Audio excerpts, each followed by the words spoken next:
Download aplikasi Tarbiyah Sunnah di handphone Anda. Tersedia di Google Play dan App Store. Bismillahirrahmanirrahim. Assalamualaikum warahmatullahi wabarakatuh. Innal hamdalillah nahmaduhu wa nasta'inuhu wa nastaghfiruh wa na'udzu billahi min syururi anfusina was sayyiati a'malina. من يهده الله فلا مضل له ومن يضلل فلا هادي له وأشهد أن لا إله إلا الله وحده لا شريك له وأشهد أن محمدا عبده ورسوله يا أيها الذين آمنوا اتقوا الله حق تقاته ولا تموتن إلا وأنتم مسلمون وبعد.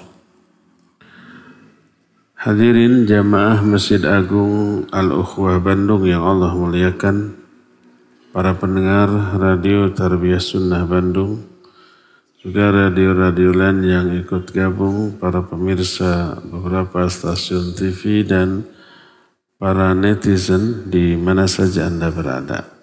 Alhamdulillah kita kembali berjumpa. Sebenarnya kita di pengajian GIS ini, grup Islam Sunnah ini, membahas kitab Al-Aqidah Al-Wasithiyah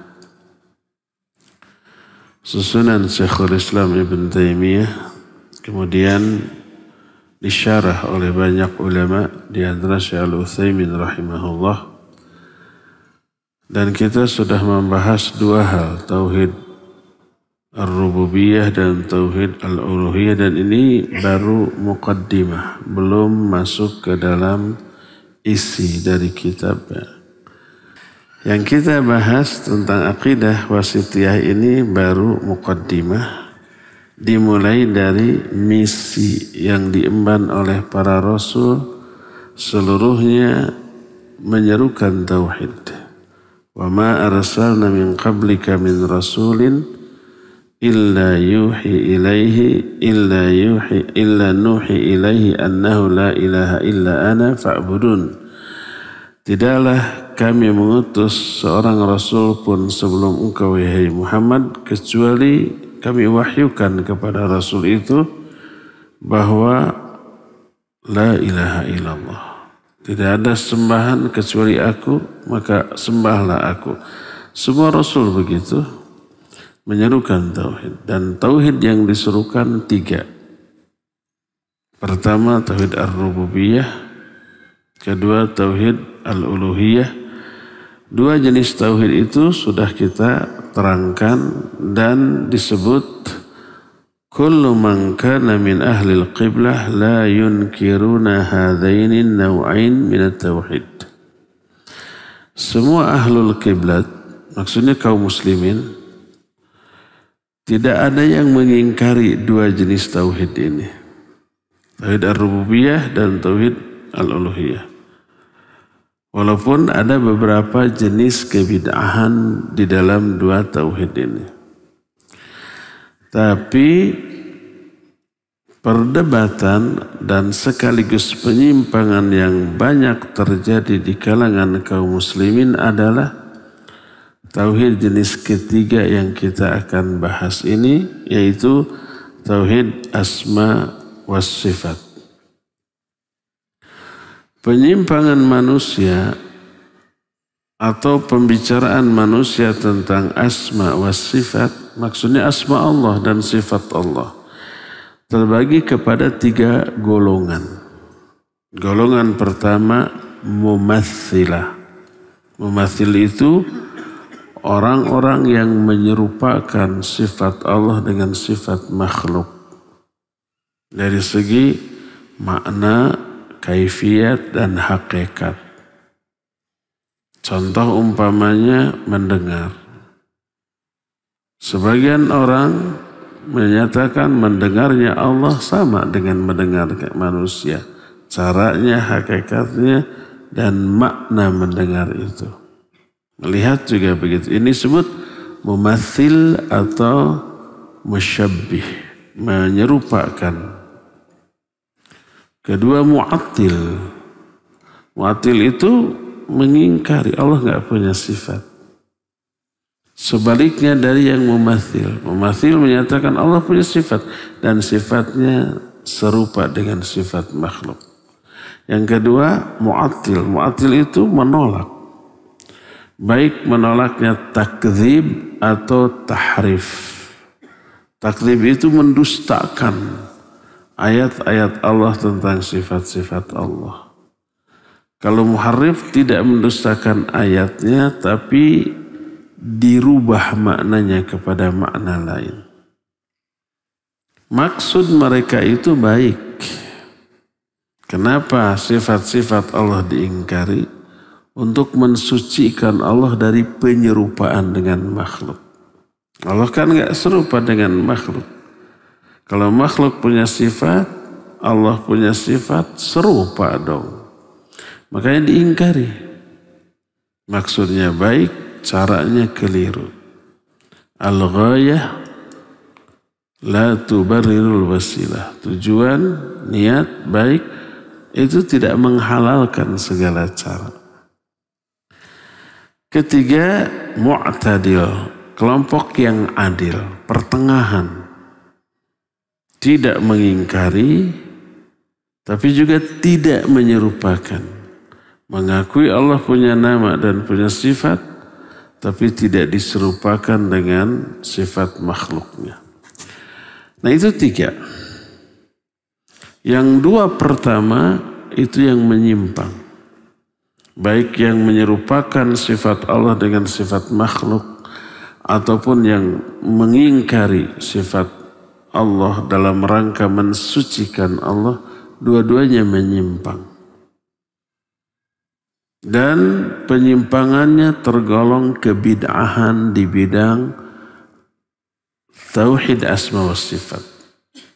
Rinciannya nanti ada beberapa jenis. Tapi kita merunut dulu sejarah munculnya kebid'ahan. Awal munculnya kebid'ahan di kalangan umat ini adalah bid'ah khawarij. Karena perintisnya hidup sezaman dengan Nabi SAW dan pernah menjadi sahabat Nabi.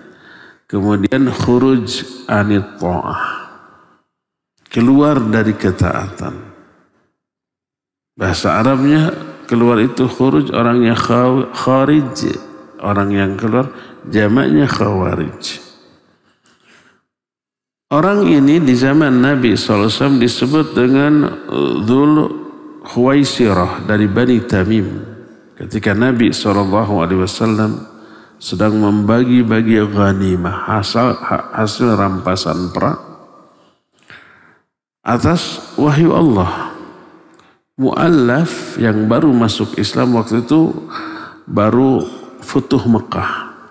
Mekah baru ditaklukkan. Banyak yang masuk Islam, banyak mu'allaf. Terus mereka ikut pulang ke Madinah dan jumlah kaum muslimin dari Mekah ke Madinah mencapai 12.000 orang. Jumlah yang saat itu sangat besar dan belum pernah ada pasukan sejumlah 12.000 orang. Sampai orang sekali Abu Bakar menyatakan lan nuglabal yaum likathratina. Kita nggak ada yang bisa mengalahkan sekarang karena banyaknya pasukan kita. Yang sedikit aja mampu mengalahkan yang besar. Apalagi pasukan besar.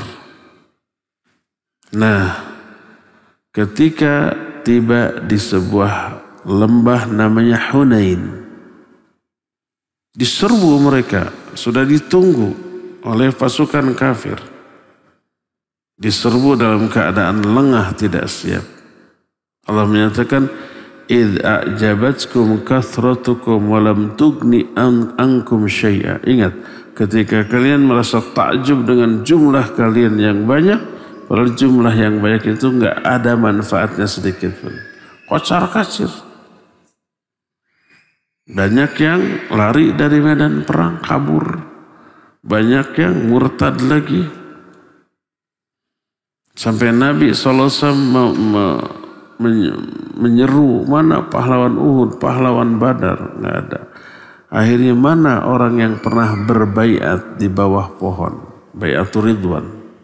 Baru para sahabat yang berbaiat, yang siap mati saat itu berkumpul lagi di sekeliling Nabi SAW, membuat formasi balik menyerang, menang mereka. Terkumpul harta rampasan perang, ghanimah yang banyak. Oleh Nabi SAW dibagi-bagi. Yang mu'alaf dibagi banyak. Ada yang dapat 100 ekor unta. Yang lain, yang senior-senior diberi sedikit. Salah satu yang dianggap senior tadi disebut Du Al-Khuwairisah. Du Khuwairisah itu seorang sahabat dari Bani Tamim lalu mengatakan, "I'dil ya Muhammad fa innaka la ta'dil." Berbuat adillah engkau hai Muhammad karena engkau tidak adil. Pertama dia menyebut Muhammad, tidak menyebut ya Rasulullah. Kedua langsung menuduh tidak adil. Padahal ini berdasarkan wahyu. Sampai Nabi SAW menyatakan, "May ya'dil idza lam ya'dilillahu wa rasul." Siapa lagi yang akan bisa berbuat adil kalau Allah dan Rasulnya tidak adil? Dan sahabat menyatakan orang ini di zaman Ali bin Abi Thalib menjadi tokoh Khawarij yang memerangi Ali dan mengkafirkan Ali dan Muawiyah. Nah, kemudian fitnahnya menjadi membesar di akhir masa kekhalifahan Utsman bin Affan. Dan ini yang menjadi bibit lahirnya perpecahan antara Ali dan Muawiyah radhiyallahu anhuma, dan Khawarij ini mengkafirkan kedua-duanya. Tadinya Khawarij ini kelompok yang pro ke Ali bin Abi Thalib, memerangi Muawiyah. Tapi ketika Muawiyah mengajak damai, diutus Amr bin As dari kelompok Muawiyah dan Abu Musa al-Ash'ari dari kelompok Ali bin Abi Thalib. Sebagian pendukung Ali keluar dari ketaatan kepada Ali. Karena apa? Menuduh Ali sudah menyerahkan hukum kepada manusia, kepada dua orang ini. Kepada Abu Musa di pihak Ali dan Amr bin As di pihak Muawiyah. Mereka menuduh Ali kafir, Muawiyah kafir berdasarkan ayat wa man lam yahkum bima anzalallah faulaika humul kafirun. Siapa yang tidak menetapkan hukum dengan hukum Allah kafir. Nah, Ali dan Muawiyah menyerahkan kepada dua orang. Tidak kepada hukum Allah. Menurut hukum Allah perangi aja terus Muawiyah sampai selesai. Ini malah ditetapkan hukum berdasarkan manusia. Dua-duanya dikafirkan. Lalu keluarlah dari barisan Ali. Orang yang keluar disebut Kharij, jamaknya Khawarij. Makanya mereka disebut dengan sebutan Khawarij. Padahal baik Ali maupun Muawiyah dan sahabat-sahabat yang mendukungnya jauh lebih faham tentang makna ayat. Kalau ini mereka kebanyakan tabi'in dan sebagian ada yang menjadi sahabat seperti yang disebut tadi Dzul Huwaisirah. Nah, jadi muncul kelompok Khawarij. Oleh Ali bin Abi Thalib diutus Ibnu Abbas radhiyallahu anhu. Dialog. Apa yang menyebabkan kamu mengkafirkan dan keluar dari Ali bin Abi Thalib? Ada berapa? 3. Yang pertama, ditetapkan musyawarah itu sebutan Amirul Mukminin bagi Ali dihapus. Dan Ali ridho demi perdamaian. Kata mereka kalau Ali tidak mau disebut Amirul Mukminin berarti dia Amirul Kafirin. Gitu, itu pertama. Otak. Dibantah oleh siapa? Ibnu Abbas. Nabi SAW ketika perjanjian Hudaybiyah itu disebut ini adalah perjanjian antara Muhammad utusan Allah dengan pihak Quraisy. Orang Quraisy menolak. Kami tidak mengakui engkau sebagai Rasulullah. Hapus. Ini Muhammad bin Abdullah dengan bangsa Quraisy. Nabi SAW menyuruh Ali yang waktu itu menjadi pencatat. Hapus ya Ali. Ali nggak mau menghapus tulisan Rasulullah. Akhirnya Nabi SAW menyatakan, tunjukkan mana tulisan Rasulullah, aku yang akan menghapusnya. Dihapus. Apakah perbuatan Nabi menghapus itu berarti sudah menggugurkan status kenabian beliau? Tidak. Demikian juga Ali, pirage sebutan Amirul Mukminin. Oke, setuju. Ali bukan lagi disebut Amirul Mukminin. Dihapus status itu. Sama dengan Nabi menghapus ini. Malah Nabi langsung dengan tangannya sendiri. Apakah berarti Nabi Muhammad SAW bukan lagi Nabi dan Rasul karena beliau menghapus? Mereka merung, enggak. Nah begitu juga ini. Hujah satu terbantah. Yang keduanya, kenapa Ali dan Muawiyah menyerahkan hukuman putusan kepada dua orang?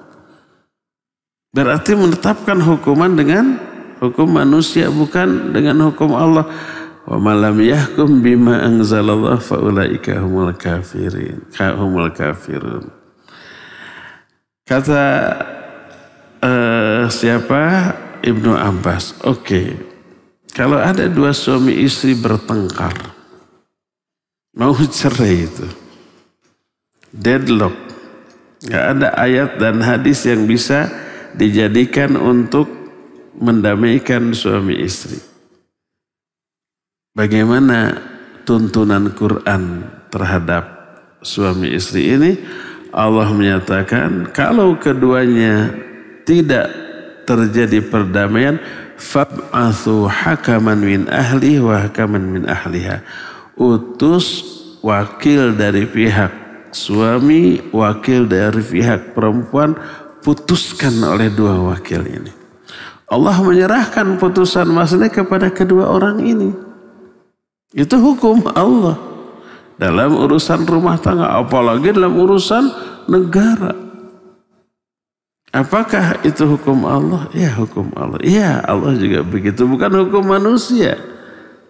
Merenung, oh iya. Akhirnya 2/3 dari kalangan Khawarij tobat. Kembali ke barisan Ali bin Abi Thalib. 1/3-nya ngeyel, kekeh, itu yang diperangi. Nah jadi pertama kebidahan muncul adalah Khawarij. Dan sudah dibantah oleh para ulama. Setelah itu muncul Qadariyah disebut majusu hadhil ummah. Nabi SAW menyatakan innal qadariyata majusu hadhil ummah. Qadariyah itu majusinya umat ini. Siapa Qadariyah? Qadariyah itu menyatakan innallaha lam yuqaddir af'alal ibad. Walaysat dakhilatan tahta masyiatihi walaysat makhluqatan lah. Orang Qadariyah adalah orang-orang yang mengingkari takdir, baik sebagian atau seluruhnya. Mereka bilang Allah tidak mentakdirkan amal-amal manusia. Amal manusia ini tidak berada di bawah kehendak Allah. Amal manusia bukan ciptaan Allah. Amal manusia mah ciptaan manusia itu sendiri, bukan ciptaan Allah. Allah nggak ngatur amal manusia. Dan ini bertolak belakang dengan banyak ayat dan banyak hadis.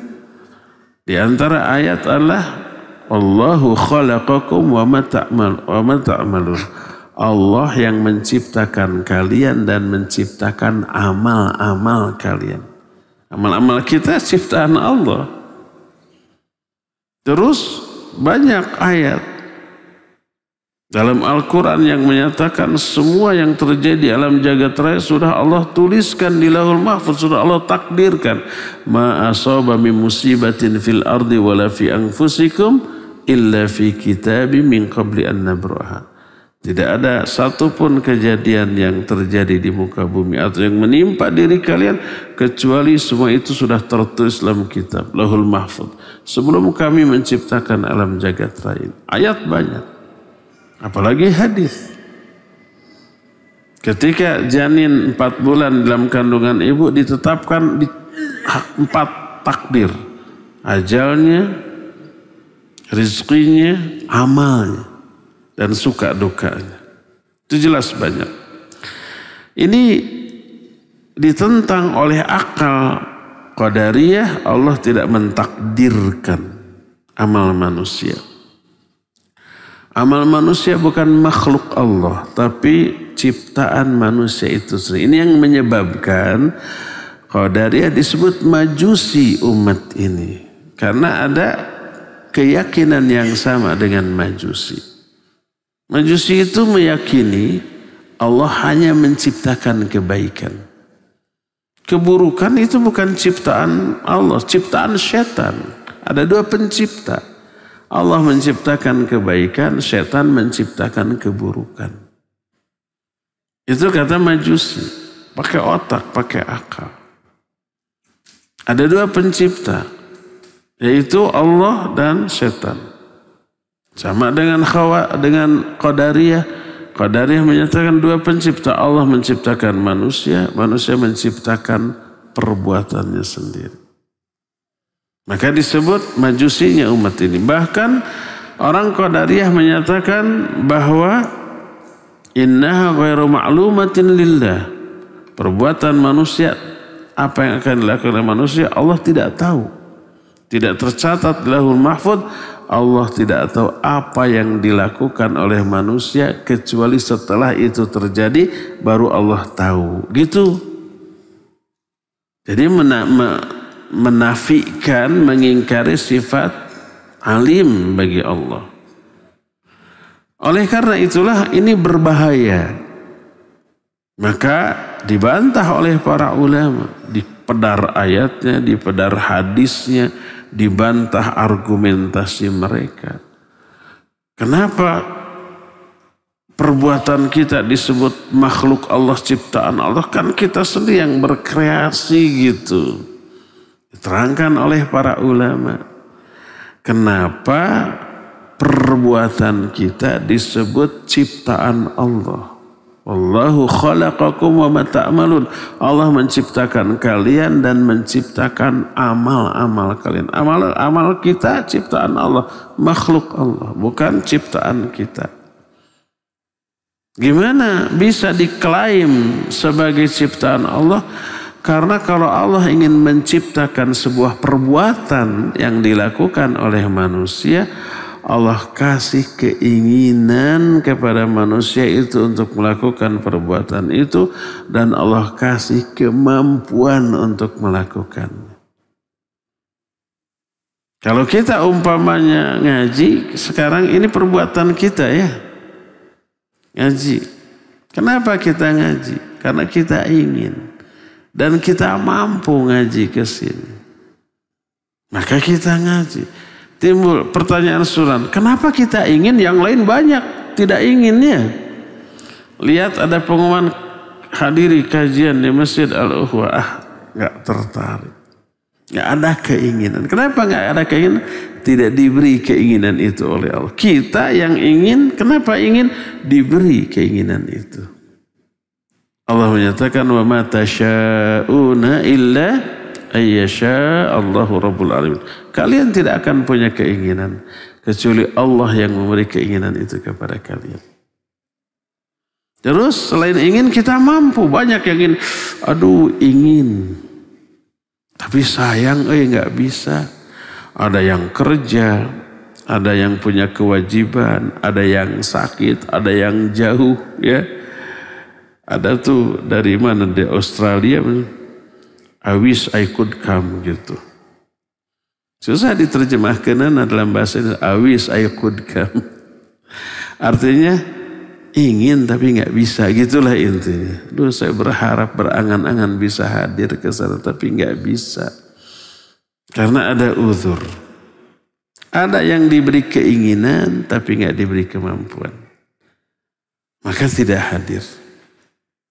Nah, kita yang hadir di sini oleh Allah dikasih dua-duanya, dikasih keinginan, dikasih kemampuan, makanya kita hadir. Begitulah cara Allah menciptakan amal kita. Oleh karena itulah maka bantahan para ulama sejak zaman dahulu dan Qadariyah ini muncul di akhir masa sahabat. Kita sudah jelaskan waktu membahas rukun iman, nanti akan terbahas lagi itu di hari Jumat sore ya. Bahwa ada sekelompok orang datang ke Madinah ketemu Ibnu Umar, bahwa di kalangan kami ada yang menyatakan tidak ada takdir. Kata Ibnu Umar, sampaikan kepada mereka bahwa aku berlepas diri dari mereka, mereka juga berlepas diri dari aku. Dan tidak akan diterima amal-amal mereka, sedekah walaupun emas sebesar gunung, sampai mereka beriman kepada takdir. Lalu disampaikan hadis tentang hal itu, hadis Jibril ya. Datang Jibril berupa orang nanya tentang Islam, iman dan ihsan. Salah satunya al-imanu an tu'mina billahi wa malaikatihi wa kutubihi wa rusulihi wal yawmil akhir wa an tu'minu bil qadari khairihi wa syarrihi. Wa an tu'mina bil qadari khairihi wa syarrihi. Iman itu kamu beriman kepada Allah, malaikatnya, kitabnya, rasulnya, hari akhir, dan kamu beriman kepada takdir baik yang baik ataupun yang buruk. Ketika beriman kepada para malaikat, kitab, rasul, hari akhir, lafaz imannya tidak diulang lagi. Rasul menyatakan iman itu kamu beriman kepada Allah, para malaikat, kitab, rasul, hari akhir. Dan terakhir, dan kamu beriman kepada takdir. Ketika menyebut beriman kepada takdir disebut lagi beriman. Disebut dua kali, ini penekanan. Ketika menerangkan hadis itu, para ulama di atas Imam An-Nawawi menyatakan ini menegaskan seolah-olah ini isyarat akan ada orang yang ingkar kepada takdir di kalangan umatnya di akhir zaman. Makanya ditekankan lagi. Dan ternyata benar, muncul Qadariyah. Orang yang ingkar kepada takdir, dan itu sudah dibantah oleh para sahabat, para ulama tabi'in, tabi'ut tabi'in dan seterusnya. Setelah itu muncul lagi bid'ah murji'ah, bid'ah irja.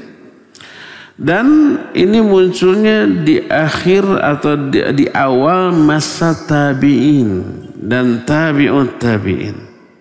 Siapa itu murji'ah? Murji'ah itu yang berpendirian la tadurru ma'al iman maksiyah. Maksiat itu tidak mempengaruhi iman sama sekali. Kalau umpamanya seseorang mukmin, dosa besar apapun yang dilakukan selain murtad, itu tidak mengurangi keimanan sedikit pun. Imannya utuh. Lalu pakai logika. Contohnya orang kafir, dia nggak beriman kepada Allah. Tapi orang kafir itu melakukan ketaatan, amal soleh, ya sholat, ya saum Ramadan, ya haji, ya umroh, ya zakat. Apakah sholatnya, saumnya, zakatnya, umroh, hajinya itu bermanfaat bagi dia?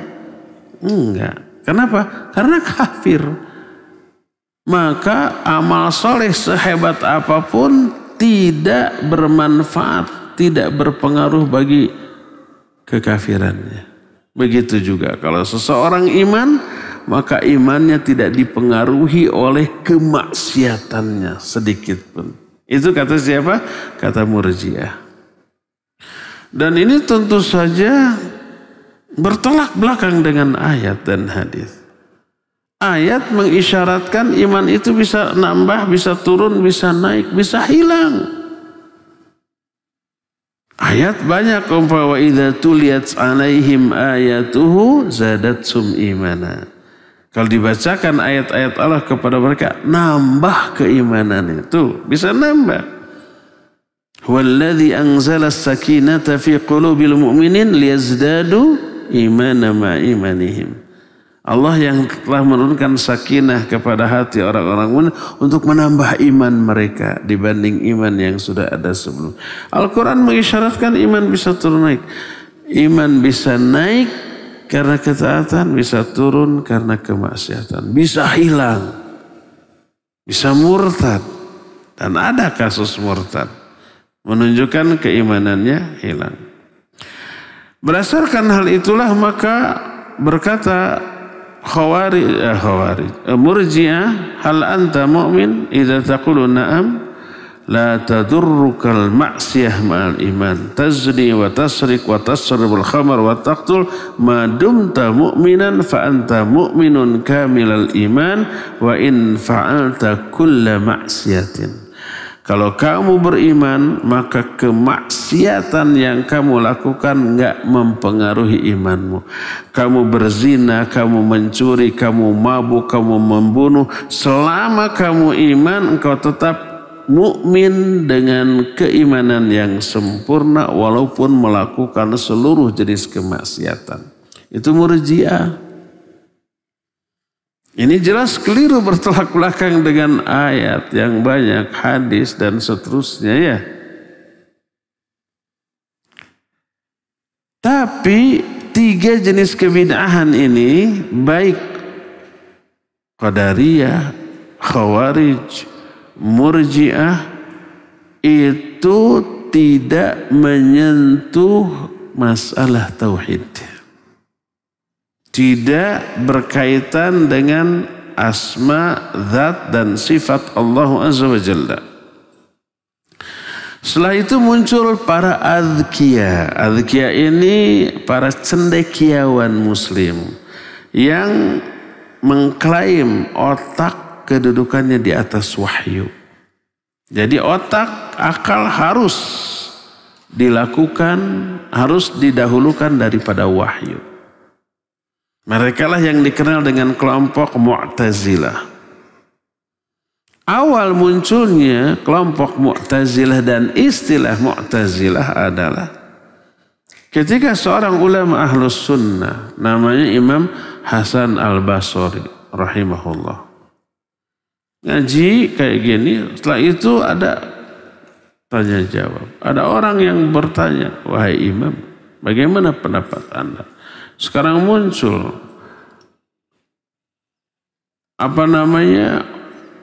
opini yang beredar di masyarakat tentang seorang muslim yang berdosa besar. Apakah dia muslim atau kafir? Apakah dia ke surga atau ke neraka? Belum dijawab oleh Imam Hasan Al-Basri, selegedeg ada seorang yang berdiri menjawab pertanyaan itu. Nama orang ini Wasil bin Atha. Dia enggak beradab, enggak menyerahkan jawaban pertanyaan itu kepada gurunya Imam Hasan Al-Basri. Dia hanya menjawab, menurut saya orang itu tidak kafir, tidak muslim. Tapi pertengahan di antara dua itu. Disebut al-manzilah bainal manzilatain. Satu kedudukan di antara dua kedudukan. Sama dengan orang yang safar dari satu kota ke kota lain. Dia sudah keluar dari kotanya tapi belum sampai ke kota yang dituju. Dia tidak disebut penduduk kota asal, tidak disebut penghuni kota tujuan, pertengahan. Seperti umpamanya kalau dari sini kita mau ke Tasik, Kita orang Garut mau pindah ke Tasik. Kita orang Bandung mau pindah ke Tasik. Ketika sampai di Garut, kita tidak disebut berada di Bandung, tidak disebut berada di Tasik. Tapi pertengahan antara dua itu. Mungkin di daerah Garut gitu. Sama kalau seseorang muslim berdosa besar. Dosa besarnya belum menyampaikan dia kepada kekafiran. Tapi sudah mengeluarkan dia dari keislaman. Maka dia berada di antara dua posisi. Al-manzilah bainal manzilatain. Itu di dunia. Tapi di akhirat, Mu'tazilah berkeyakinan yang sama dengan Khawarij. Orang muslim yang berdosa besar itu abadi kekal dalam neraka selama-lamanya. Seperti Khawarij. Jadi 3 kelompok ini secara ekstrim berbeda. Kelompok pertama Khawarij menyatakan orang muslim yang berdosa besar itu kafir, keluar dari Islam dan kekal dalam neraka selama-lamanya. Kedua Murji'ah sebaliknya, orang mukmin yang berdosa besar dia mukmin sejati. Dia pasti ke surga dan tidak akan ke neraka dulu. Mu'tazilah di tengah-tengah. Di dunia orang itu bukan muslim, bukan kafir, tapi di akhirat sama dengan Khawarij, kekal di dalam neraka selama-lamanya. Nah, 3 ini belum menyentuh aspek tauhid, belum menyentuh masalah asma dan sifat Allah Azza wa Jalla. Baru muncul kebid'ahan di bidang tauhid yang menyentuh asma bahkan zat serta sifat Allah adalah munculnya seorang tokoh namanya Jaham bin Safwan. Dan dia ini disebut dengan kelompok Jahmiyah karena nisbat kepada Jaham bin Safwan. Sudah mulai menyentuh asma dan sifat Allah Azza wa Jalla. Mereka menyatakan Allah itu tidak memiliki sifat. Diingkari semua sifat-sifat Allah Subhanahu wa ta'ala. Dan sampailah pembicaraan tentang hal ini ke setiap kelompok yang tadi. Akhirnya Khawarij juga berbicara tentang asma dan sifat Allah. Mu'tazilah juga begitu. Murji'ah juga begitu. Terpancing oleh akidah Jaham bin Safwan tadi. Maka manusia pun dalam menetapkan asma dan sifat Allah terbagi kepada beberapa kelompok. Kelompok pertama menyatakan la yajuzu abadan an nasifallaha la bil wujud wa la bil adam. Li'annahu idza wusifa bil wujud asbahul mawjudat wa in wusifa bil adam asbahul ma'dudat asbahul ma'dumat. Wa alaihi yajibu nafyul wujud wal adam anhu. Kelompok pertama, mata clear, coba saja diregepkan, diregepkan tadi, difikirkan matang-matang. Kelompok pertama, kita tidak boleh mensifati Allah dengan ada atau dengan tiada.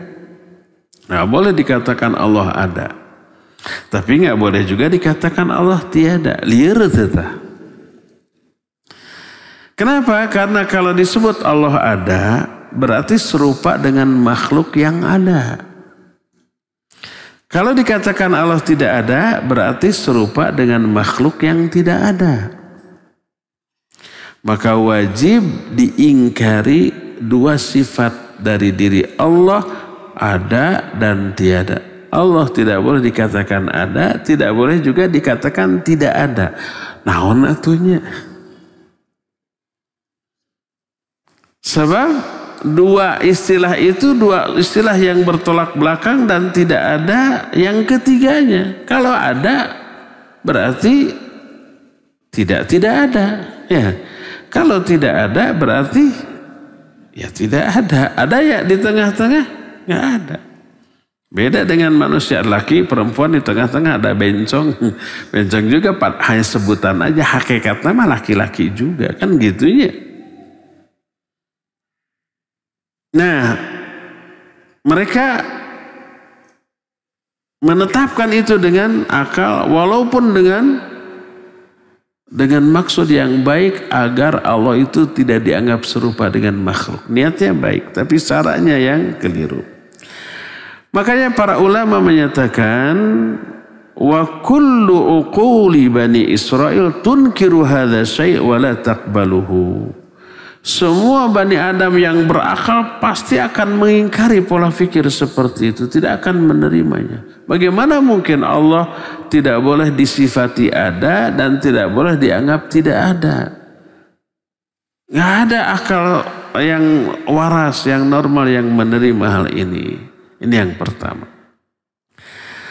Muncul lagi yang kedua, tidak kalah liarnya coba. Kedua menyatakan nasifuhu bin nafi wala nasifuhu bil itsbat. Yakni annahum yujawizuna an tasluba anillahi subhanahu wa ta'ala sifat lakin la tuthbituh. Kedua, kita hanya mensifati Allah dengan nafi tapi tidak boleh mensifati Allah dengan itsbat. Apa maknanya? Boleh mensifati Allah dengan nafi itu artinya dengan yang sebaliknya dari sifat. Sifatnya tidak boleh ditetapkan. Contoh gimana? Contohnya umpamanya tidak boleh Allah dikatakan hidup. Karena hidup adalah sifat makhluk. Hanya boleh kita katakan Allah tidak mati. Tidak boleh kita mengatakan Allah itu alim. Hanya boleh kita katakan Allah tidak jahil. Tidak boleh kita mengatakan Allah itu maha mendengar. Kita hanya boleh menyatakan Allah tidak tuli. Tidak boleh kita mengatakan Allah melihat. Karena itu sifat makhluk. Kita hanya boleh menyatakan Allah itu tidak buta. Nah seperti itu. Liar tak? Liar atau? Tidak boleh mengatakan Allah hidup, hanya dikatakan Allah tidak mati. Kalau tidak mati apa? Hidup. Itu menetapkan sifat Allah dengan akal. Berdasarkan hal itulah maka apa yang mereka katakan merupakan sebuah produk akal yang tidak masuk akal. Yang membuat akal menjadi bingung sendiri. Bagaimana mungkin Allah dikatakan tidak hidup? Tidak boleh mengatakan Allah hidup, hanya boleh mengatakan Allah itu tidak mati. Tidak mati itu hidup. Tidak boleh mengatakan Allah maha mendengar, hanya dikatakan Allah mah tidak budeg. Tidak budeg. Mendengarkan gitunya. Akal siapapun tidak akan ada yang bisa menerima hal tersebut. Inilah kelompok kedua. Kelompok ketiga menyatakan yuthbatu lahul asma dunas sifat. Boleh ditetapkan nama bagi Allah tapi sifat yang terkandung dalam nama itu tidak boleh ditetapkan. Allah memiliki nama As-Sami, Al-Basir, terus apalagi Al-Mutakallim, karena Allah berbicara. Allah juga memiliki banyak sifat yang Allah terapkan, banyak nama yang Allah terapkan, Ar-Rahman, Ar-Rahim, Al-Malik, Al-Qudus, Al-Jabbar dan seterusnya. Itu nama-nama Allah, tapi nama itu tidak mengandung sifat bagi Allah. Dan ini kelompok Mu'tazilah. Mereka berkata, innallaha sami'un basirun qadirun alimun hakimun lakin qadirun bila qudrah, sami'un bila sam'i, basirun bil basar, alimun bila ilmin, hakimun bila hikmah. Allah namanya Sami, Basir dan seterusnya, tapi dia Sami tapi tidak mendengar. Basir tapi tidak melihat. Qadir tapi tidak berkuasa. Alim tapi tidak berilmu. Hakim tapi tidak berhikmah. Coba. Itu semua hanya nama bagi Allah tapi tidak memiliki sifat-sifat itu. Kenapa? Karena sifat-sifat itu milik makhluk.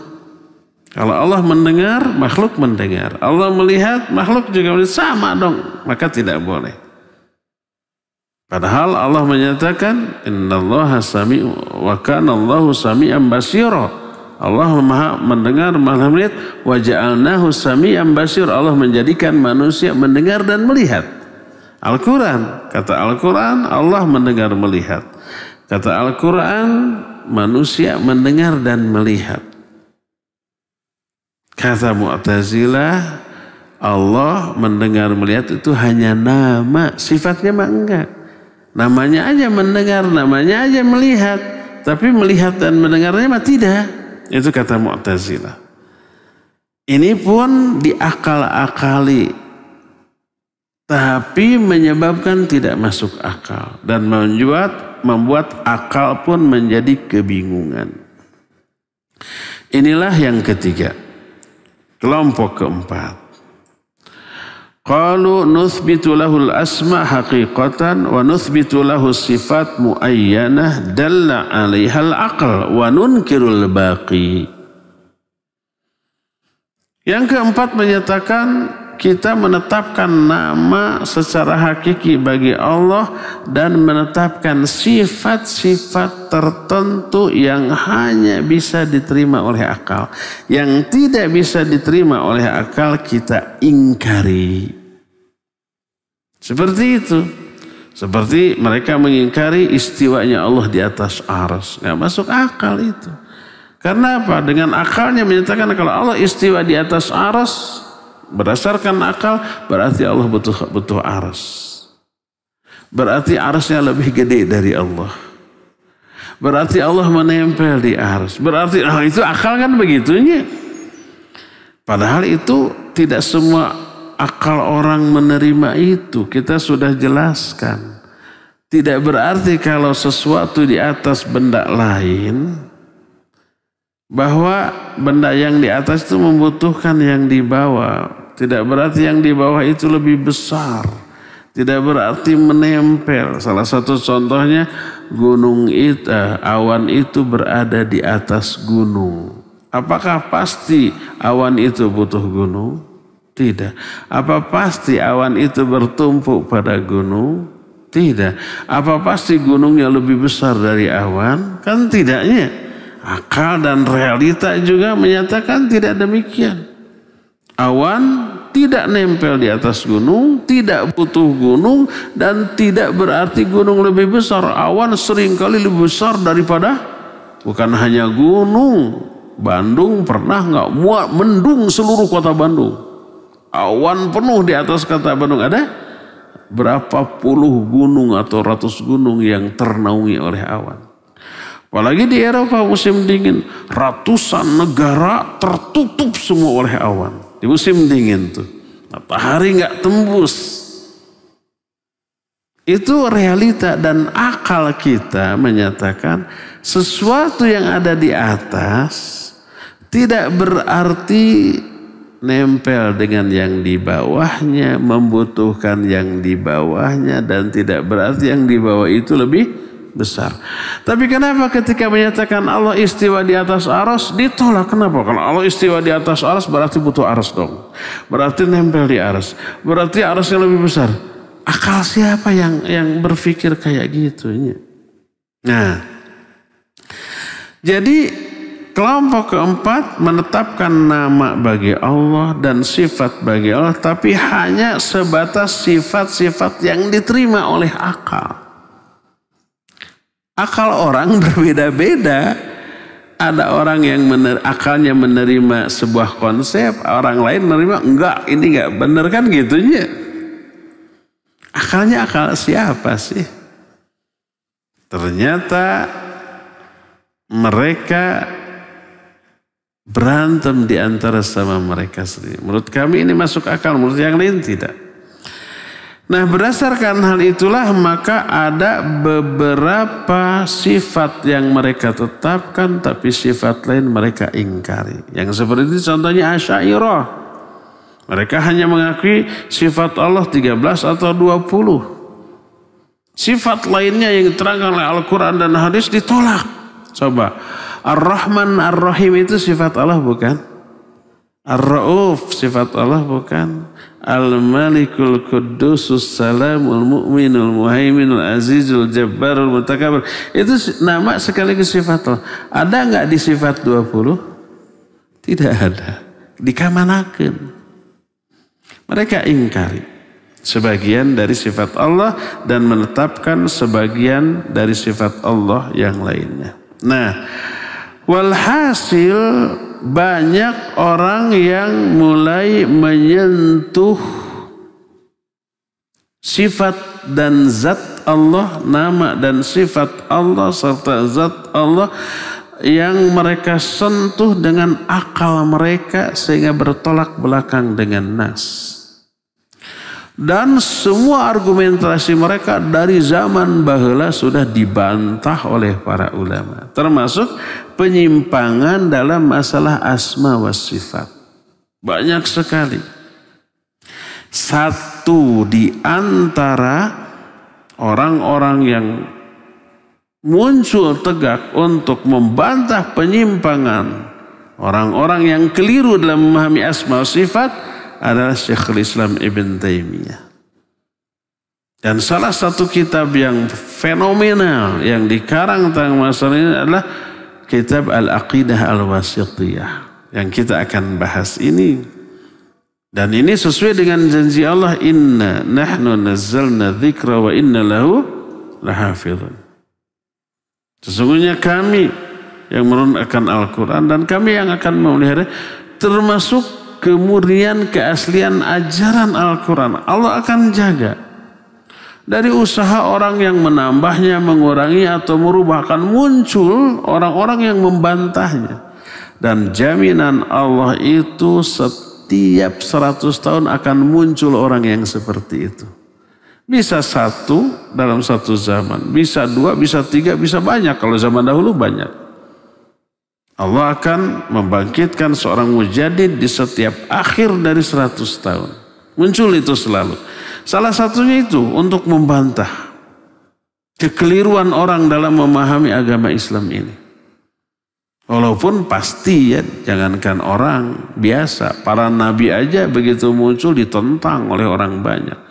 Apalagi orang biasa, termasuk mujaddid, termasuk orang yang berupaya mengembalikan keyakinan pemahaman kaum muslimin kepada pemahaman yang sebenarnya, yang disebut tajdid. Orang yang disebut mujaddid itu pasti ditentang, pasti dimusuhi, dibenci, diberi gelar-gelar yang buruk. Nabi saja diberi gelar tukang sihir, pendusta, pemecah belah persatuan, disebut tukang syair, macam-macam ya, disebut orang gila. Itu Nabi loh. Orang-orang yang mengikuti Nabi alaihissalatu wassalam mengembalikan pemahaman umat Islam tentang Islam kepada pemahaman yang benar, macam-macam disebutnya ya. Disebut teroris, disebut ekstremis, disebut Wahabi, disebut macam-macam ya, dengan berbagai macam sebutan-sebutan tanfir. Tanfir itu membuat orang lari dari hal itu.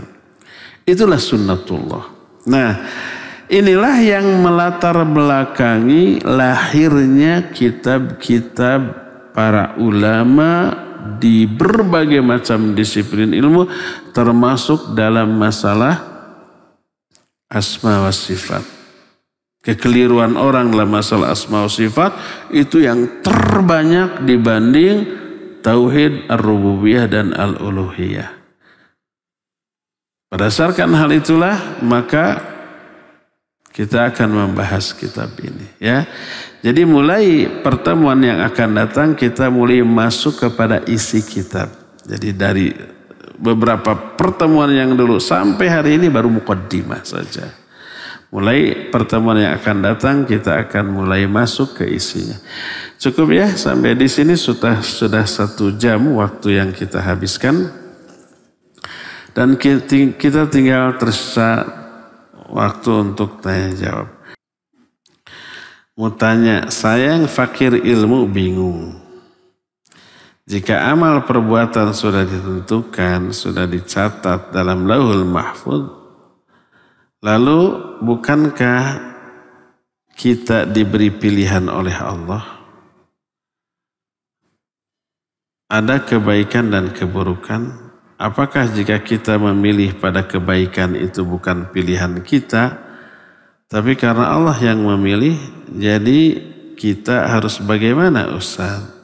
Ketika semua sudah ditentukan oleh Allah, antara berusaha berserah diri, bagaimana menggabungkannya? Bingung kan? Dulu di zaman sahabat juga ada yang seperti itu. Lalu ala aisai'in na'amal, untuk apa kita beramal? Kata Nabi SAW, ala mawaqi'il qadar, kita beramal di atas ketetapan takdir. Terus mereka bilang, Allah nattakila ya Rasulullah. Kalau begitu kita pasrah saja ke maha takdir. Kata Nabi SAW, la i'malu fakullun muyassarun ila ma khuliqalau. Tidak apatis, tidak pesimis, tidak pasrah. Tapi beramalah kalian. Karena setiap orang akan dimudahkan kepada takdirnya masing-masing.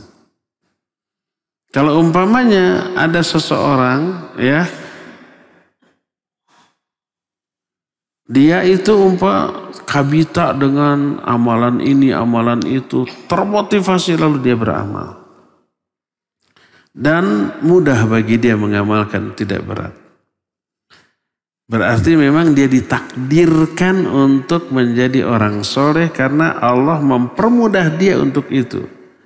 Allah permudah juga jalannya, dia dikasih ilmu, pemahaman yang benar dan seterusnya.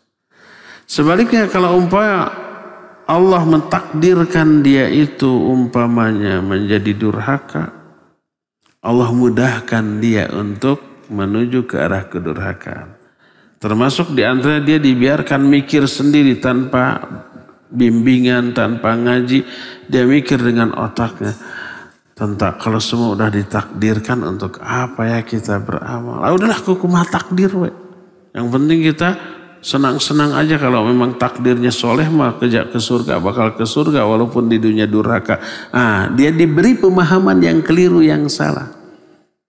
Akhirnya dimudahkan oleh Allah menuju takdir buruknya.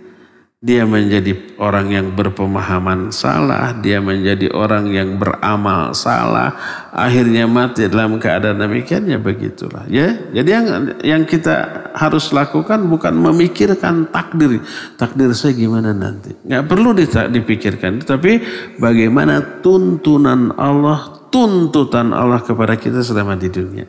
Apa yang Allah perintahkan, lakukan. Apa yang Allah jauhi, larang, jauhi. Tanpa memikirkan takdir gimana, enggak. Jalani. Beramalah, setiap kalian akan dimudahkan kepada apa yang Allah takdirkan untuk dia. Ya, yang penting beramal. Nanti lebih rinci pada bab beriman kepada takdir. Yang paling panjang beriman kepada hari akhir, panjang pembahasan. Mungkin 2 tahunan. Nah nanti baru beriman kepada takdir juga panjang juga ya.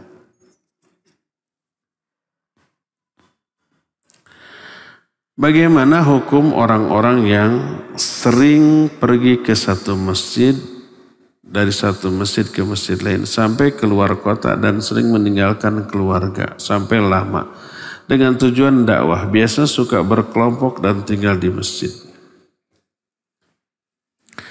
Nabi SAW dulu suka mengirim orang-orang untuk dakwah ke luar negeri. Tanpa menentukan batasan waktu, 3 hari dalam sebulan, 40 hari dalam setahun, enggak. Sesuai dengan kebutuhan. Dan yang dipilih adalah ulama-ulamanya. Mu'adz bin Jabal itu pemimpin para ulama di akhirat. Itu orang cerdas, orang berilmu dikirim. Bukan orang-orang bodohnya. Nah, adapun orang-orang tadi ngaji aja banyak yang nggak bisa. Atau yang bisa salah tajwid makhraj. Bahasa Arab nggak faham. Apalagi masalah akidah dan tauhid. Dakwah, apa yang mereka akan sampaikan? Oh, ngajak sholat. Setelah diajak sholat, kumah sholat nak terserah. Gimana aja, yang penting sholat. Nggak tahu tata cara sholat yang benar. Mereka bilang sholat itu terpenting dibanding agama, dibanding masalah lain. Sholatnya baik, maka semuanya akan baik. Iya, tapi sholat yang benar, yang sesuai dengan sunnah. Shollu kama ra'aitumuni usolli. Dia tidak mengajarkan sholat, hanya ngajak sholat. Tapi bagaimana cara sholatnya nggak tahu, terserah. Sholat dia sendiri masih keliru. Kita tanya, penting mana sholat dengan akidah? Ya penting akidah, makanya rukun Islam yang pertama akidah, syahadat. Yang kedua sholat. Kenapa tidak dimulai dari akidah? Itu fondasi loh. Sholat kan tiang. Tiang ditancapkan di atas tanah tanpa fondasi gimana? Rubuh. Kenapa tidak dimulai dari akidah? Gitu ya. Nah, jadi orang-orang itu adalah orang-orang yang pertama tidak berilmu tapi berdakwah dengan kebodohannya. Itu pertama. Yang kedua, meninggalkan kewajiban, keluarganya ditinggalkan. Tidak dinafkahi, mereka pasrahkan kepada Allah. Kata mereka, yang menjamin rezeki keluarga saya Allah, biarkan. Dia pergi, ada istrinya sedang hamil besar, dia pergi dakwah. Pasrah kepada Allah, pasti istri saya akan melahirkan dengan selamat. Betul. Tetangganya nggak tega, membantu, membiayai, memasakkan, memberi makanan. Tetangganya lebih mulia daripada suaminya ini. Suaminya berkewajiban. Fardu ain. Nabi SAW bersabda dalam hadis sahih riwayat Imam Muslim, kafa bil mar'i ithman idza dhayya'a mayya'u. Cukuplah orang itu dianggap berdosa besar kalau mengabaikan orang-orang yang berada di bawah tanggung jawabnya. Ayat yang mewajibkan suami mencari nafkah dilanggar. Dakwah hanya fardu kifayah dan hanya bagi orang yang mampu, berkemampuan dakwah, berilmu, silakan. Kalau yang bodoh nggak wajib, bahkan jangan. Yang bodoh wajib. Jangankan urusan agama. Sekarang urusan kedokteran, boleh nggak selain dokter nyuntik, ngobati? Jangan. Itu mah kewajiban para dokter. Kita yang bodoh ikut mengobati, ngeracun bukan ngobati, iya nggak? Untuk mengobati orang butuh ilmu. Untuk memperbaiki motor atau mobil orang butuh ilmu. Untuk membangun bangunan butuh ilmu. Ini orang yang nggak tahu apa-apa ikut ngebongkar motor, ikut ngebongkar mobil. Ngari ribuh. Lauk buruk, milu mijah. Ya. Pembantu dokter aja harus minimalnya perawat yang pernah kuliah minimal 3 tahun di jurusan keperawatan, kan gitu ya. Ini kita nggak punya latar belakang pendidikan kesehatan, ikut membantu dokter. Atau nggak nyambung, kalah ngaririwe. Itu adalah masalah dunia, apalagi masalah agama. Yang bodoh dakwah, dia semakin merusak daripada memperbaiki. Ya, anak istri ditinggalkan. Anak istri tetangga tidak berkewajiban terhadap anak dan istri dia. Tapi dia berangkat dakwah yang ngurus anak istrinya tetangganya. Tetangganya lebih mulia daripada dia. Konsep dia bahwa Allah pasti menjamin rezeki, benar. Tapi kewajiban dia menafkahi anak istri itu yang dilanggar. Ya, Allahul musta'an. Di rumah saya banyak boneka berbentuk binatang. peninggalan adik saya. Bolehkah saya berikan boneka tersebut kepada anak-anak sebagai mainan agar bermanfaat? Saat ini saya simpan di kardus. Kalau boneka baik dalam binatang, gambar, patung, boneka dihinakan sifatnya dengan cara dijadikan mainan kayak gitu, disimpan di bawah, kadang diinjak, nggak masalah. Tapi dijadikan pajangan karena bagus, harganya jutaan, disimpan sebagai perhiasan, hiasan rumah, di dalam rumah agar terlihat lebih bagus, itu tidak boleh.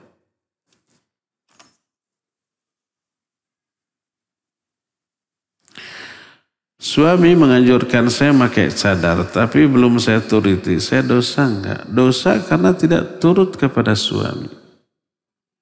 Cadar ini hukumnya ikhtilaf para ulama antara yang wajib dengan yang sunnah.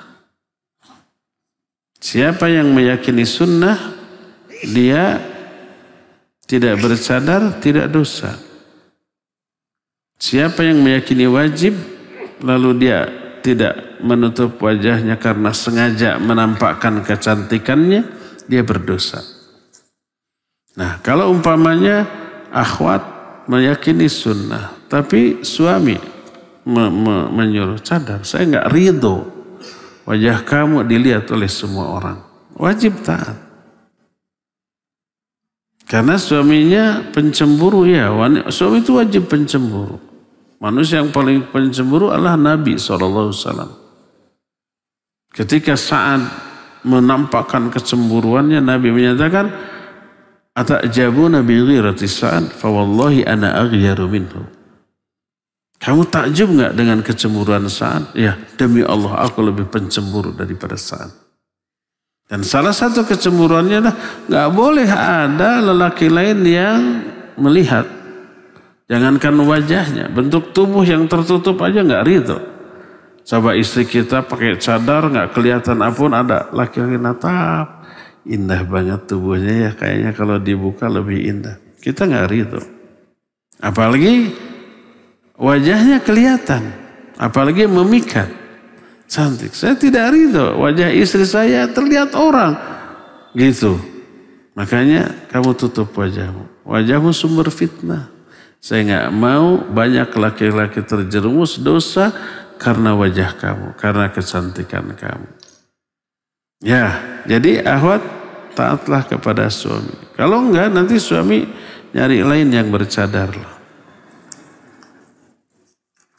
Cok mending mana?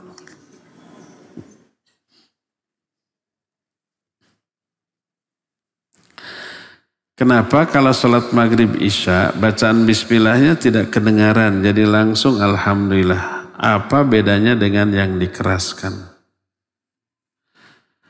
Bedanya kalau yang dikeraskan terdengar, yang tidak dikeraskan tidak terdengar.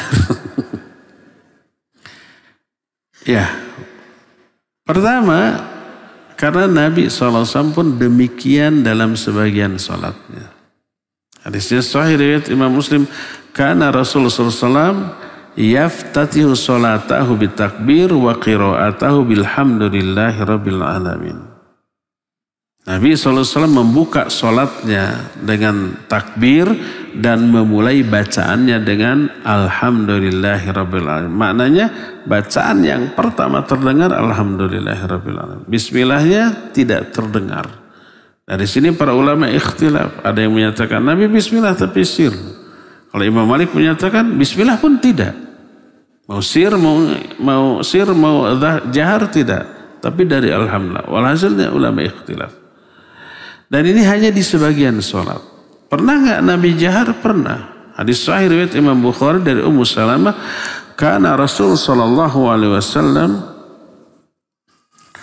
Nabi sallallahu alaihi wasallam yamuddu qira'atahu fayaqulu bismillahirrahmanirrahim wa yamuddu bismillah wa yamuddu ar-rahman wa yamuddu ar-rahim thumma qala alhamdulillahi rabbil alamin, dan seterusnya. Kata Ummu Salamah, Nabi sallallahu alaihi wasallam bacaan Al-Qur'annya itu tartil, panjang-panjang. Beliau mengatakan bismillahirrahmanirrahim, dibaca, terdengar.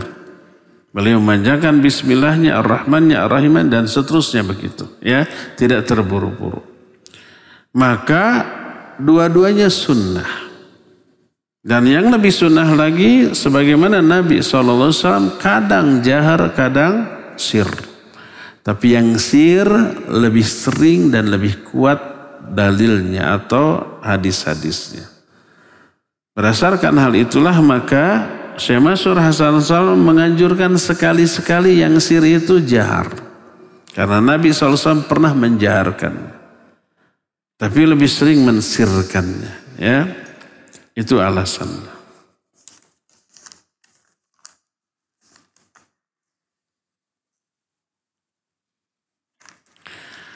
Apa hukumnya baca kunut dengan yang tidak baca? Hukumnya baca kunut dengan yang tidak baca. Perbedaan meren. Perbedaannya yang baca kunut mah kunut, yang tidak mah tidak. Kunut apa ini? Kunut witir, kunut subuh, kunut nazilah, kunut tolak bala. Ada 4 jenis kunut ya. Adapun kunut witir disunnahkan, tapi hanya di bulan Ramadan. Sebagian ulama menekankan setelah pertengahan Ramadan, sebagian ulama membolehkan dari awal kunut witir. Adapun kalau tahajud sendirian tidak pernah diriwayatkan. Sebagian ulama mensunnahkan kunut witir di dalam tahajud yang ditutup dengan witir berdasarkan hadis Hasan, cucu Rasul sallallahu alaihi wasallam. Putra Ali bin Abi Thalib. Allamani Rasul SAW doa al-kunut. Nabi SAW mengajari aku doa kunut. Doa kunut yang aku baca dalam witirku. Kata Al-Hasan. Allahumma hdini fi man hadait wa afini fi man afait wa tawallani fi man tawallait dan seterusnya. Dan itu dibaca dalam salat witir ketika tahajud. Maka sebagian ulama membolehkan, sebagian lagi menyatakan itu hanya dalam tarawih dan ditekankan di pertengahan akhir. Itu yang pertama. Kedua, kunut subuh. Kunut subuh diikhtilafkan oleh para ulama. Imam Syafi'i menyatakan sunnah. Berdasarkan hadis Nabi SAW kunut nazilah selama 1 bulan, setiap sholat kunut. Zuhur, asar, maghrib, isya, subuh kunut. Setelah sebulan turun teguran dari Allah.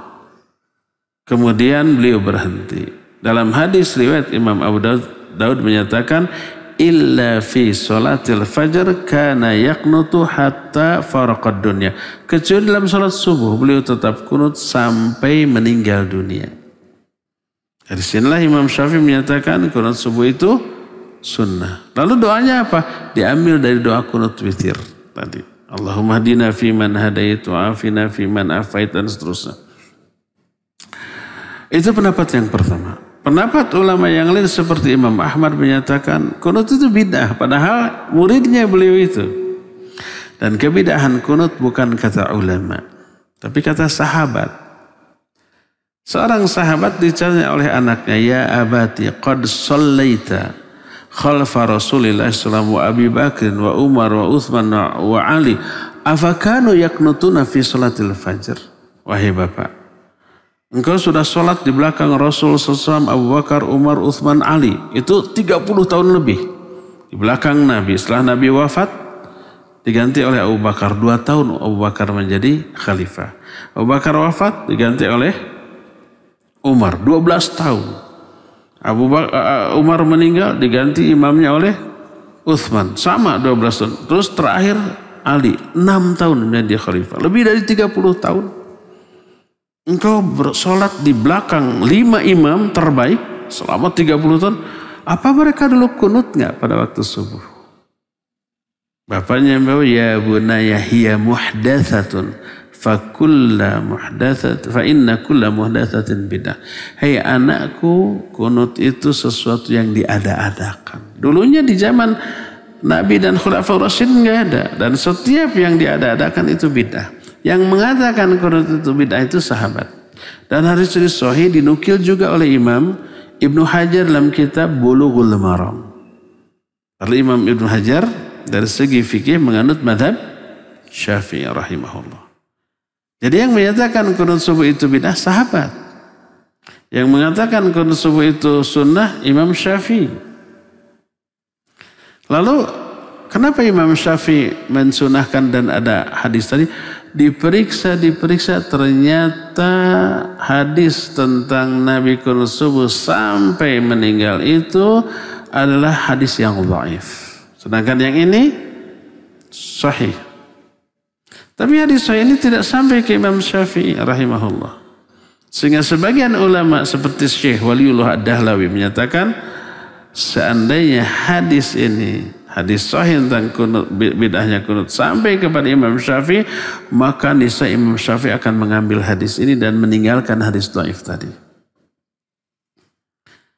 Makanya Imam itu Waliullah Ad-Dahlawi menyatakan tidak kunut subuh adalah madhab Syafi'i. Karena Imam Syafi'i menyatakan in sahal hadis fahuwa madhabi. Kalau ada satu hadis sahih itu adalah madhabku. Dan hadis ini sahih. Nah, walhasil ini ikhtilaf di kalangan para ulama. Dan ikhtilaf ini tidak bisa berhenti walaupun diseminarkan, didiskusikan, didebatkan sampai hari kiamat tidak akan berhenti. Tetap ikhtilaf. Wajib kita mengakui adanya ikhtilaf ini. Dan wajib ada toleransi dalam masalah ini. Tidak boleh menuduh ahli bid'ah kepada yang kunut bagi yang tidak kunut. Dan orang yang tidak kunut dibid'ahkan oleh yang ahli kunut. Enggak boleh. Tapi kita harus punya sikap untuk diri kita sendiri. Kita pelajari dalil keduanya. Kita ambil menurut kita yang terkuat, amalkan. Untuk diri sendiri. Kalau saya lebih cenderung kepada tidak kunut, saya tidak kunut kalau saya menjadi imam. Atau sholat sendirian di perjalanan. Bagaimana kalau kita berjamaah kepada imam yang kunut, kita jadi makmum, kita ikut kunut. Kenapa? Innama ju'ilal imamu liyutamma bi. Imam itu dijadikan untuk diikuti. Bagaimana kalau imam menyelisihi sunnah dalam hal ini, apakah diikuti? Ikuti juga. Apa dalilnya? Banyak loh. Salah satunya nih. Ada dikenal dengan bid'ah Marwaniyah. Marwaniyah itu nama seorang penguasa di zaman itu. Sahabat masih ada yang hidup. Pas sholat Id, Marwan ini merubah sholat Id seperti sholat Jumat. Khutbah dulu baru sholat. Padahal sholat Id apa dulu?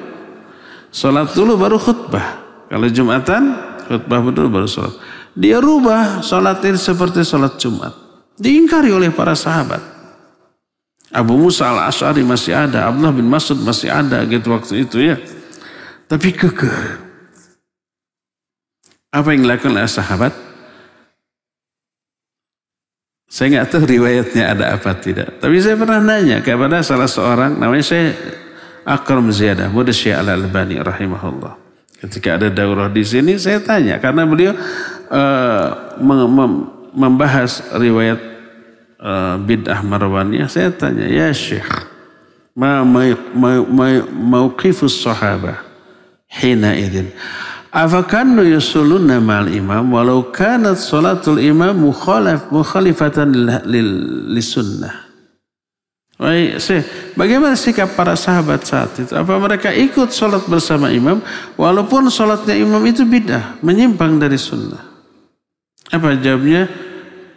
Na'am kanu yusalluna ma'al imam walau kanat sholatul imam mukhalifatan lis-sunnah. Iya, para sahabat sholat bersama imam walaupun sholat imam itu menyimpang dari sunnah alias bid'ah. Terkenal dengan sebutan bid'ah Marwaniyah. Apa? Demi apa? Demi menghindarkan madarat yang lebih besar. Kalau sahabat misah mengadakan sendiri, apa dibiarkan oleh penguasa? Tidak. Bakal dibantai. Khuruj anit ta'ah, an ta'atil imam. Bisa menimbulkan kekacauan yang lebih besar. Maka mereka ikut. Walaupun sholat imam itu bid'ah. Nabi SAW menyatakan, a'immatukum yusalluna alaikum fa idza asabu falakum walau wa idza akhtau falakum alaihim wa alaihim. Imam itu memimpin sholat kalian. Kalau mereka benar, pahala bagi mereka, pahala bagi kalian.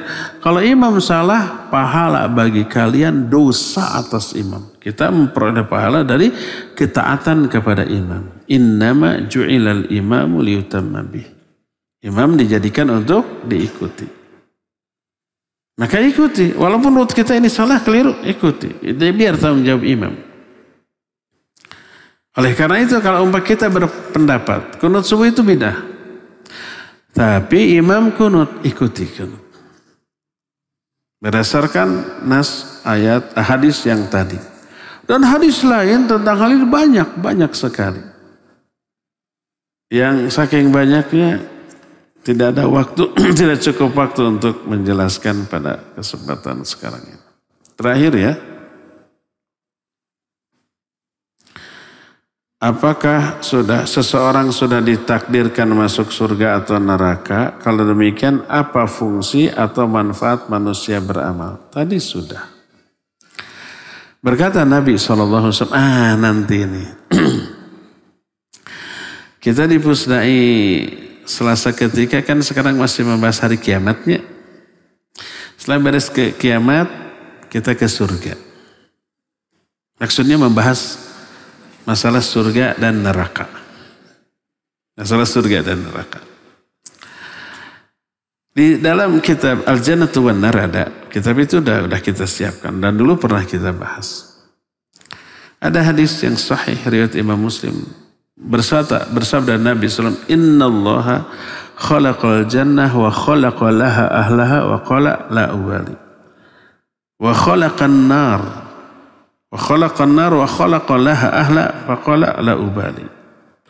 Allah menciptakan surga dan telah menciptakan calon-calon penghuninya. Lalu Allah berkata, aku tidak peduli. Dan Allah menciptakan neraka dan sudah menciptakan calon-calon penghuninya dan berkata, aku tidak peduli. Jadi siapa manusia yang ke surga dan ke neraka sudah ditetapkan? Sudah. Termasuk kita? Ya. Apa kita ke surga atau ke neraka? Wallahu alam, kita tidak tahu. Tapi yang jelas sudah ditetapkan takdir kita ini. Dan takdir untuk di akhirat berefek kepada takdir orang itu yang Allah tetapkan di dunia. Kalau seseorang akan ditakdirkan ke surga, Allah takdirkan dia beriman dan beramal soleh. Kalau seorang ditakdirkan ke neraka, Allah akan takdirkan dia durhaka, dosa dan seterusnya. Itu. Jadi sebab-sebab atas takdir juga sudah Allah takdirkan. Allah menetapkan setiap takdir beserta sebab-sebabnya. Nah, kalau begitu untuk apa kita beramal? Nah, kata tadi, i'malu fakullun muyassarun ila ma khuliqa lahu. Beramallah kalian karena setiap kalian akan dimudahkan kepada takdir yang telah Allah tetapkan bagi masing-masing kalian. Tetap kita beramal. Dan tadi dikatakan untuk apa kita beramal? Kata Nabi ala mawaqi'it takdir. Kita beramal di atas ketetapan takdir. Nah, nanti serunya pembahasan takdir ketika kita membahas rukun iman yang ke-6 ini ya. Sekarang mah cukup begitu aja dulu, yakin. Rincian penjelasan termasuk penjelasan yang logis, yang rasional akan kita bahas pada waktunya ya. Cukup sampai di sini saja. Insyaallah kita akan jumpa kembali di pertemuan yang akan datang. Subhanakallahumma bihamdik. Asyhadu an la ilaha illa anta astaghfiruka wa atubu ilaik. Walhamdulillahi rabbil alamin. Wassalamualaikum warahmatullahi wabarakatuh.